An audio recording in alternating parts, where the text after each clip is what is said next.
Bueno, lo adelantábamos. Vamos a hablar a continuación con alguien que estuvo muy al lado de Carlos Alberto Reutemann, lo acompañaba en la tarea comunicacional, ¿no? La tarea de comunicar lo que hacía el gobierno de Reutemann. Reutemann, como decíamos, era una persona muy lacónica, muy parca, no hablaba. Bueno, casi todos los gobernadores con éxito, gobernadores con llegada, en la historia reciente santafesina han sido parcos y lacónicos, ¿no? Esto es algo para pensar. Hermes Wiener no hablaba ni por casualidad. ¿Quién otro? Ahora estoy olvidándome. Bueno, Oveida hablaba un poquito más, era más dicharachero, pero era muy parco Reutemann, ¿no? Una persona muy lacónica, y si hablaba lo hacía como mensaje a través de ciertas personas. Bueno, vamos a hablar con Carlos Cardoso. Carlos Cardoso es concejal de Juntos por el Cambio de la ciudad de Rosario. ¿Cómo estás, Carlos? Buenos días. ¿Qué tal, Antonio? Muy buen día. ¿Se escucha bien? Sí, se escucha perfecto. Gracias por atendernos. ¿Quién era Carlos Alberto Reutemann? Bueno, me tocó conocerlo en la campaña del 91, rápidamente. Usandizaga era el número puesto, era el gobernador de la provincia. Incluso el propio presidente de la Nación, Carlos Menem, ya tenía medio como asumido que el próximo gobernador de Santa Fe, con quien iba a tener que convivir, era Horacio Usandizaga, hasta que le llevan el nombre de Reutemann, con quien él tenía una relación, no eran amigos Reutemann y Menem, pero bueno, le alcanzan el nombre de Carlos Reutemann, viene Eduardo Duhalde a la ciudad de Rosario en pleno verano, le comenta a Evaristo Monti: che, Evaristo, ¿qué te parece esto? ¿Te parece que lo tiremos como globo de ensayo? Bueno, Evaristo Monti esa misma tarde lo dice en la radio. Reutemann estaba viniendo de Buenos Aires y para no pasar por Rosario toma la O12 y en un lugar se para a comprar unas naranjas. Y entonces la señora que le vende las naranjas le dice: ¿así que va a ser candidato a gobernador?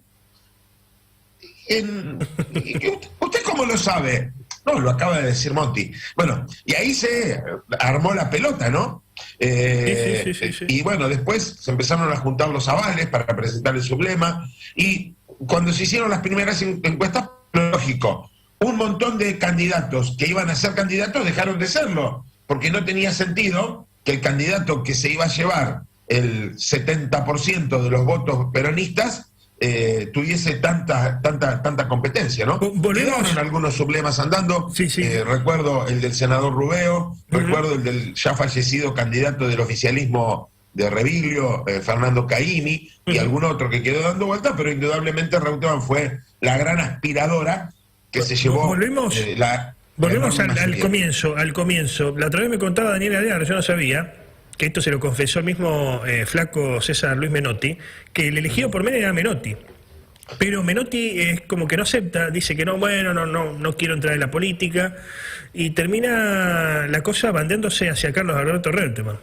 Sí, hubo un sector del menemismo, incluso lanzada la candidatura de Reutemann, Antonio, el entonces embajador en Paraguay, Rubén Cardoso, el diputado provincial Pancho Yedzi y otros, que ya lanzada la candidatura de Reutemann intentaron instalar una candidatura de Menotti, pero bueno, no prosperó porque ya lo de Reutemann estaba corriendo con todo. Bueno, ¿Cuánto tuvo que ver en esto la figura de Chango Funes? Ahora me olvidé el nombre, Carlos Chango Funes. Carlos, sí, el Chango Funes. Bueno, ¿cuánto tuvo que ver? ¿Y cuánto tuvo que ver? Y esto lo digo peyorativamente, ¿no? Pero el resentimiento de algunos que habían quedado afuera de la cooperativa, o de los que manejaban el poder en el peronismo, que estaban quemados, obviamente, porque había pasado lo de la Ferbanrel, algunas cosas no explicables del gobierno de Bernet, pero estaba muy tensa la relación y de alguna manera estaban como resentidos políticamente y fuera de ese esquema, ¿no? Porque ahí empieza después la teoría del Chango Funes. Podemos ganar la provincia incluso perdiendo Rosario o haciendo una elección, digamos, más o menos aceptable. ¿Cuánto tuvo que ver Chango Funes en esa creación, si uno quiere, de Carlos Alberto Reutemann como político? Bueno, el Chango tuvo mucho que ver porque lo aconsejaba permanentemente sobre qué tenía que hacer o dejar de hacer en cuanto a la política, que era un mundo que él desconocía. Pero ojo, cuando se arma finalmente la candidatura de Reutemann, todo el sector de la renovación peronista, que en ese momento tenía como figura visible a Raúl Cariñano, a Gualberto Venecia, a Oscar Lamberto, a Jorge Obey, que finalmente terminó siendo candidato, intendente de Santa Fe en el sublema de Carlos Reutemann, Miguel Robles, que fue el vicegobernador, primer vicegobernador de Carlos Reutemann. Hubo todo un sector muy grande del peronismo, Osvaldo Salomón, después todo un sector de funcionarios del gobierno de Reviglio, los contadores, que se sumaron también al armado de Reutemann, Jorge Giorgetti, Carlos Bermúdez, el recientemente fallecido Roberto Campanella, o sea que se armó con un montón de gente de la política, claro. En primer término de diputada provincial María Angélica Gastaldi, que si bien era funcionaria del gobierno de Reviglio, había sacado chapa de mujer fuerte, incorruptible, al frente de la Administración Provincial de Impuestos. Entonces, digamos que se armó con un montón de gente de la política, pero indudablemente su asesor 24 horas en materia política era el Chango, que después fue diputado provincial y hasta su fallecimiento fue senador de la Nación, ¿no? Así que, todo esto hizo que un montón de militantes de la renovación peronista termináramos, sin darnos cuenta casi, militando al lado militando fuertísimo, la candidatura de Carlos Reutemann. Vos ahí estabas con el sector, corregime si me equivoco, de Gualberto Venecia. Del ingeniero Venecia, efectivamente. Claro. Pero ¿qué pasó? Nosotros pensábamos que Reutemann era Reutemann, imagínate, iba a tener todos los medios a disposición, el menemismo le iba a bajar un equipo. No, cuando llega el primer día, la primer caravana que se hace en la ciudad de Rosario, que se hacen en Palme Graneros, porque nuestro candidato a primer concejal era Osvaldo Ortolani, el todavía presidente de la vecinal en Palme Graneros. Ese día nos dimos cuenta que el equipo de prensa era Jorge Álvarez, Cuqui Álvarez, Juan Carlos Yebra y un chico que tiraba los cables. O sea, que los que integrábamos el equipo de comunicación del ingeniero Venecia para su candidatura a intendente, inmediatamente nos tuvimos que poner a trabajar en la candidatura a gobernador, o sea, trabajar en las dos candidaturas. Eso hizo que, trabáramos una relación muy linda. Yo era un pibe, ¿no? Imagínate, Antonio, año 91, yo tenía 26 años. Claro. Y en ese momento toda la confianza de quien había sido, además, mi ídolo deportivo. Después, él ganó. Ahí estamos viendo justamente una foto de Reutemann con Perón, cuando lo saluda en el año 73, creo, la carrera del autódromo. Ahora, ¿cómo era comunicar o preparar comunicación para un tipo como Reutemann, que no hablaba una palabra, se movía por gestos o con mensajes a través de terceros? Era complicadísimo, estimo. Bueno, pero a ver, hay un tema. Él te iba midiendo. ¿Se mandaba gacetillas como hoy se manda? No, el mail, existía el mail, creo, ¿no? Sí, existía, sí. Sí, por supuesto que sí. Es más, en esa época ya habíamos tenido un gran avance, que era el fax. El fax. Entonces vía fax podíamos llegar a distintos puntos de la provincia en donde antes no podíamos llegar, ¿no?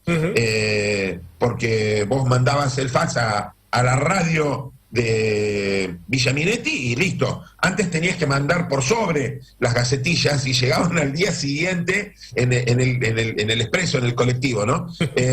Pero no, lo que te quería contar es, en el 93 él me convoca al equipo de comunicación, paso a ser su director de información pública hasta el 10 de diciembre del año 95, y se daba algo muy particular, Antonio. Se daba algo muy particular, que te llamaba Clarita Mariño para que lo lleves al gobernador al programa de Bernardo Neustadt, que en ese momento era la meca del periodismo político argentino, o te llamaba Clarín, o te llamaba La Nación, o te llamaba Radio Rivadavia, o te llamaban los medios de toda la provincia, pero además te llamaban para mandar equipos o para hacer notas la revista Autosprint de Italia, la BBC de Londres, los diarios de los Estados Unidos, porque todos querían ver cómo era el fenómeno de un ídolo del deporte gobernando una de las provincias más importantes de la República Argentina. Es más, recuerdo que una vez vino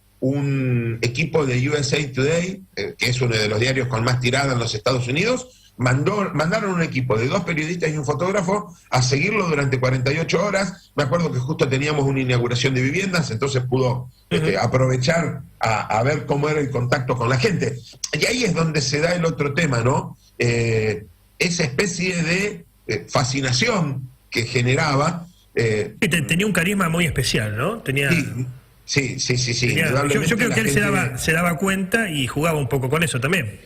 No, claro, a ver, la gente salía de sus casas, iba a su búsqueda, se querían sacar fotos, le pedían un autógrafo. Me acuerdo un domingo a la mañana en la primera campaña, en Tablada, en la zona más o menos de Colón y Gaboto, por ahí, ¿no? Que no es asentamiento, son casitas muy humildes. Y bueno, un domingo a la mañana estábamos en esa zona, habremos arrancado a las 10 de la mañana, no era caravana, era caminata.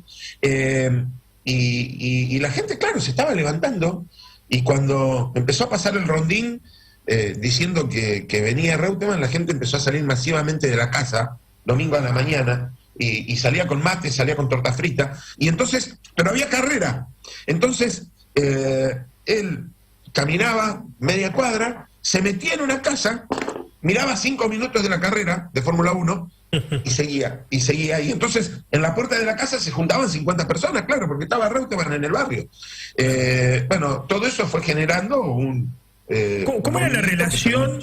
Como vos sos alguien que siempre conoció mucho el peronismo, de hecho tenés familiares que tienen que ver con la militancia territorial. ¿Cómo era la relación con ese peronismo más clásico, tradicional, que se había sentado en los años 80 y que creía en las estructuras? Reutemann no creía demasiado en las estructuras, era un poco tensa la relación en ese sentido. Sí, había una relación complicada porque varios diputados... No necesitaba estructura, un tipo con 1 millón de votos, porque tenía 1 millón de votos. Sí, vaya que la voluntad popular estaba con él, ¿no? Claro, eso fue en la segunda gobernación, ¿no? En la segunda gobernación, tras el paso del ingeniero Obeid en su primera gestión, él decide volver a presentarse y fue la famosa elección en donde sacó 1 millón de votos, casi 1 millón de votos, no alcanzó el millón, y de 28 diputados metió 27. Fue una elección arrasadora, y...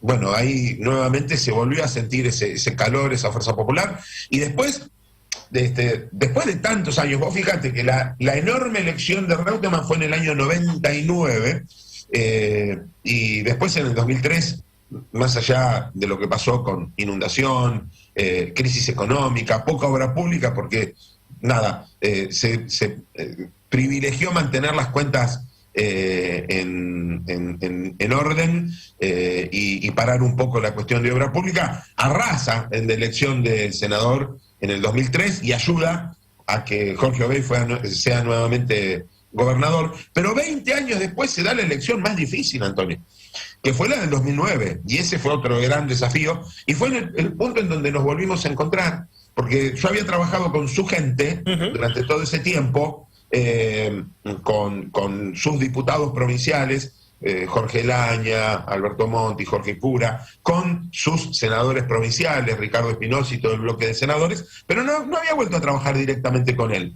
Bueno, vos sabés bien, en el 2008 se da un quiebre dentro del peronismo, porque muchos dijimos que la 125 era una locura, que nos enfrentaba a los santafesinos y que no podíamos aceptar la resolución 125 de Cristina Fernández de Kirchner. Sí, se forma el peronismo federal, lo que se llamó... Efectivamente, orgánicamente el PJ da libertad de acción para poder que cada uno arme su lista. Entonces Rossi arma su lista, Wiener se presenta como Frente Progresista y apoya fuertemente a Rubén Giustiniani, y Reutemann presenta su lista de senadores, con infinitamente menos recursos que las otras 2 listas, porque era el gran aparato del socialismo, el gran aparato del kirchnerismo, y él con su carisma y su... Esa fue la famosa elección del contra todo y contra todos.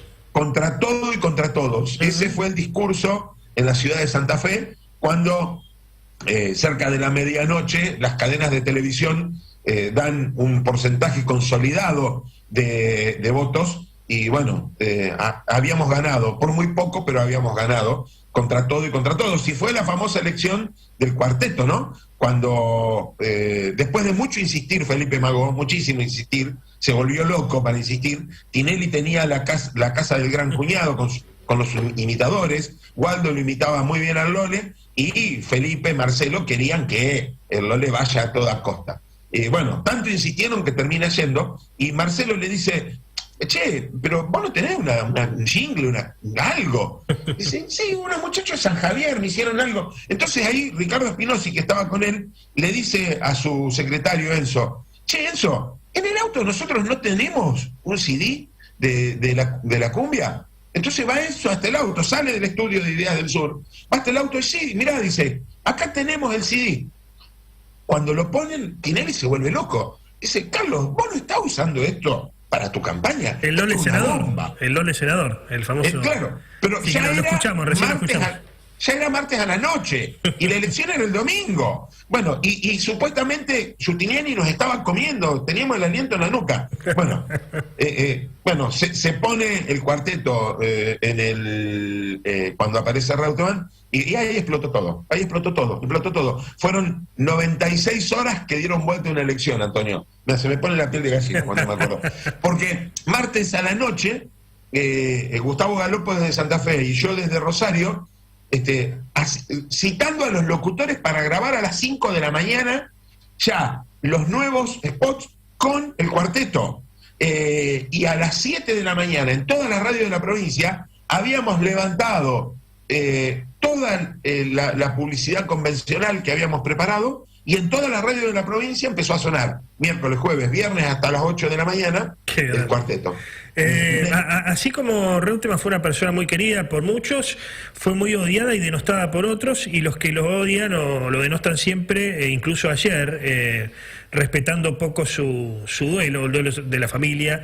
Yo creo que las críticas me parece que hay que hacerlas después, ¿no? Que pasen, que sea 48 horas y se conmemore el duelo, pero las críticas principalmente tienen que ver con la represión policial del año 2001, del 19-20 de diciembre de 2001, que terminaba con la vida de Claudio Pocholo Prati, y las inundaciones hechos del año 2003, temas donde, bueno, él ha explicado varias veces su postura.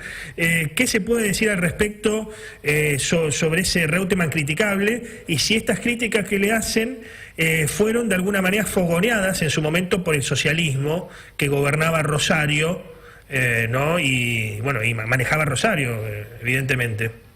Sí, definitivamente fue así. Hubo un uso político, tanto del socialismo como del kirchnerismo, del tema de las inundaciones. Después el socialismo lo sufrió en Rosario, cuando se inundó la ciudad. Y tuvimos, después de tantos años, por culpa del gobierno municipal, Fischerton sufrió una gran inundación, así como, gracias a las obras que hizo Reutemann, Rosario y su región no sufrieron más inundaciones por los arroyos. Vos acordate que aquí en Rosario la presa de Ludueña y el aliviador 2 los hizo Reutemann. Después, muchos años después, el ingeniero Lifchitz lleva adelante el aliviador 3 de Ludueña y la canalización del Saladillo, que impidieron que Rosario y Santa Fe vuelvan a inundarse por culpa de los arroyos. Ahora, se inundó Rosario por culpa de los desagües, gestión del Partido Socialista. O sea que todo te vuelve. Y con respecto a la inseguridad, ¿qué vamos a decir? ¿Qué podemos decir? Que los que levantaban el dedo de manera tan evidente habían sido parte de un gobierno nacional que había hecho cosas mucho peores en ese mismo 2001 y que otros son los que no supieron, pongámoslo así, ver a tiempo el fenómeno del narcotráfico en la ciudad de Rosario. Por eso me parece que nunca hay que hacer política con la muerte. El kirchnerismo tuvo un intendente de La Plata, Julio Alac, el gobernador era Daniel Scioli, que le explotó el arroyo El Gato y tuvieron una inundación tremenda. Ahora, en su momento, a través de algunos operadores periodísticos, manejados por Alberto Fernández, ¿sí? Porque Alberto Fernández manejaba en ese momento Jefe de gabinete, la, ¿no? la línea editorial de Tonietti y de Miriam Lewin. Era jefe de gabinete de Kirchner. Sí, sí. El diputado Marcelo Brignoni, que después fue mano derecha del ladrón de Amado Vudú.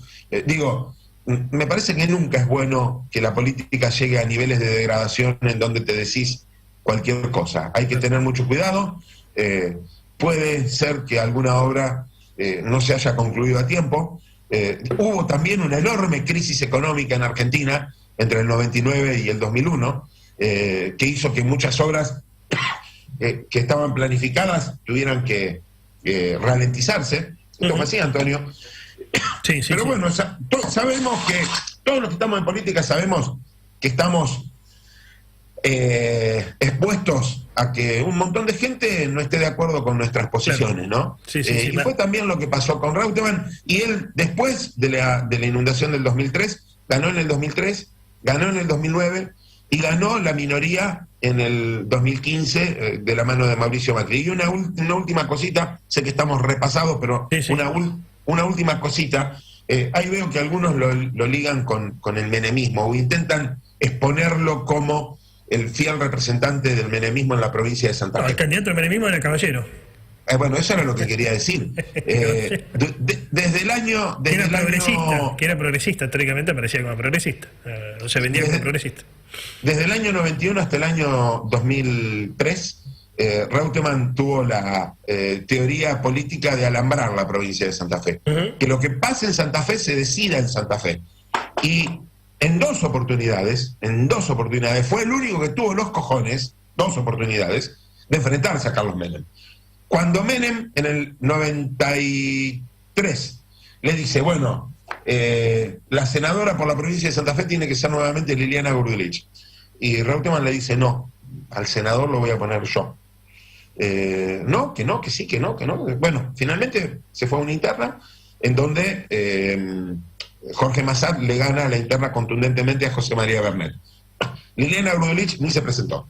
Y venían los aviones de Buenos Aires y los funcionarios del Ministerio del Interior trayendo valijas con plata para sobornar diputados. Y no pudieron hacerlo. Y después la elección del 95, en donde el menemismo apoyaba la fórmula Caballero-Perotti y Reutemann no lo aceptó. Y sí, incluso venían Corach, venían funcionarios nacionales a hacer campaña con Caballero. Muchas gracias por el contacto, Carlos. Hoy no hablamos de política actual, todo tiene que ver con la política, diría Aristóteles, pero un gusto, ¿no? Muy linda semblanza de lo que fue Carlos Alberto Reutemann. Muchas gracias.